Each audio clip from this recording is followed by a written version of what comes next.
we were joined by Mr. Tim Pirtle. He's running for the 108th position as a judge here in Potter County. Of course, early voting is going on right now. And Mr. Pirtle, welcome. Thank you for taking time out to visit us. Well, I'm glad to be here. Thanks for having me. I'm excited. Mr. Pirtle, one of the things I noticed about your campaign, and what you really are diligent about and really concerned about, is timeliness of getting those court cases. And I've heard stories of people sitting in detention for a year, 2 years, waiting just to get a hearing, just to get a trial. And when you start looking at, especially the issues in Potter County of overcrowding, why is that such an important part of this? Well, it's beyond overcrowding. And sometimes, for example, I had a case a few weeks ago where the crime actually included jail time, but my client couldn't go to jail because the jail was overcrowded. And so it cost taxpayers money to house people. And people do not need to be sitting in jail just waiting for their trial. We need to move them. One of the things that we talk about a lot here on the chat is mental health. Yes. And, you know, that is a serious issue when it comes to these individuals that are committing crimes. It affects the mental health of the victims. It's such a far-reaching issue. What are your views on how we deal with those that are needing mental health care? Well, right now we have started a mental health court, and we are doing really good at it, but we can do a lot better. And I believe we've got to address those issues with counseling. They do not need to sit in jail for their own mental health, and taxpayers don't need to be funding just to house and feed people. I think we can do better. We're doing a good job now, don't get me wrong, but we can always do better. It's been relatively recent, when we've started this, but we're going to continue it and keep getting better at it. I guess my question is going to be, how would you in your mission of upholding the law, naturally you have your own personal thoughts. How can you temper personal thought with upholding the law from the bench? Well, that's a good question. I'm glad you asked it, because I have been asked and encouraged to run to be a judge for 10 to 15 years now. And throughout the years, it just wasn't right for my family and my children. Well, my children are grown now. Right. But the reason they kept asking me is because of my temperament, my disposition, my sense of fairness, my respect for people. I'm courteous to people. And I think that, and the experience in what you've done in your law practice, is vital to being a good judge. And that's one thing, Mr. Pirtle, being a defense attorney.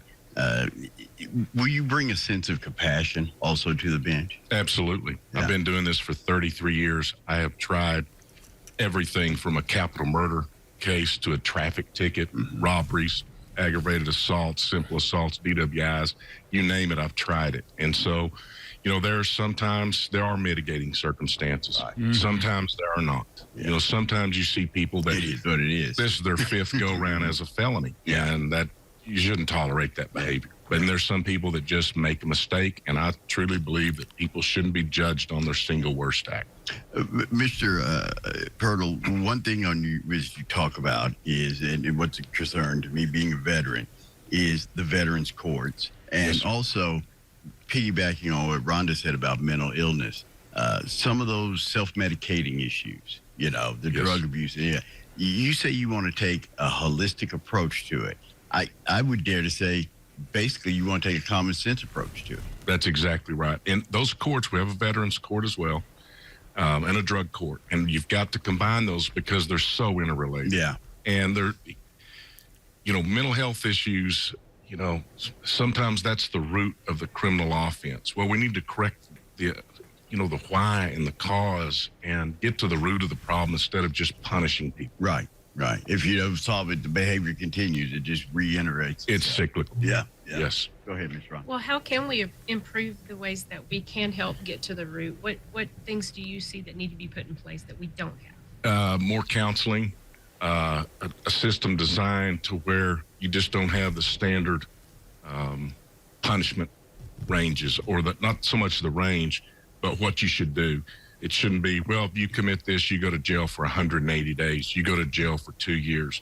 That shouldn't be that way. We've got to have alternatives, and we've got to have a screening process so that those courts are not abused, and get the people to counseling and evaluated to see where they are and the severity of their mental illness, their drug addiction, and so forth.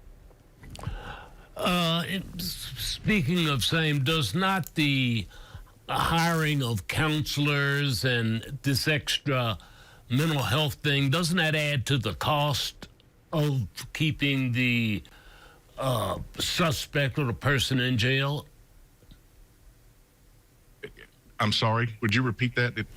Yes. Does not the addition of counselors and the extra services to treat the mental health issue, doesn't that add to cost to the taxpayers? That's where I thought you were headed. Well, initially, yes. If you say, well, counselors cost money, but it costs so much to house people in jail or the penitentiary. I think the costs are vastly offset by getting the counseling, getting to the root of the problem, and not housing them just in a penitentiary or the local jail. One of the things in your campaign you talk about, and my grandmother used to say, "Don't throw no rock and hide your hand," and you're not afraid to do that. And you talk about frivolous lawsuits. Yes. And that's your backyard. That's your people. That's you work in the field of law. But you're not afraid to say, listen, I'm not going to put up with that if I'm on the bench. I'm not going to tolerate just malicious prosecutions, malicious lawsuits, civil suits, and stuff like that. That's correct, without question. Zero tolerance. And after my years of experience, I've pretty much seen it all. I might see something new now and again, but I've seen a lot. So I can see right through it. You can see where it's coming down the line. You go. Go ahead, Ms. Rhonda. Well, where do you stand on, the communication between all the entities that need to communicate? What do you see that needs improvement there? As far as which agencies? Like Potter County probation, just all the different entities that you would have to deal with. I think there's pretty good communication now. I think we've got a good probation department. We've got a good sheriff. We've got, our facility probably needs to be a little bigger. We've got a great district attorney in Jason Herring. So I think there's pretty good communication already. Yeah. Go ahead, Chuck. So with keeping all that in mind, we're still on the compassion side of the law, tempered with the absolute judicial side of what's on the books. Absolutely. And compassion, a lot of times it's needed or warranted, and sometimes it's not. Yeah. You've got to look at a person's history, the maliciousness, the mental state of what happened. Or was this just a one-time, I've never been in trouble, I was going through an emotionally difficult time, I've gotten myself into AA, or I've gotten myself into counseling to overcome this without any judicial intervention. Those cases are different, but yes, some cases certainly need compassion.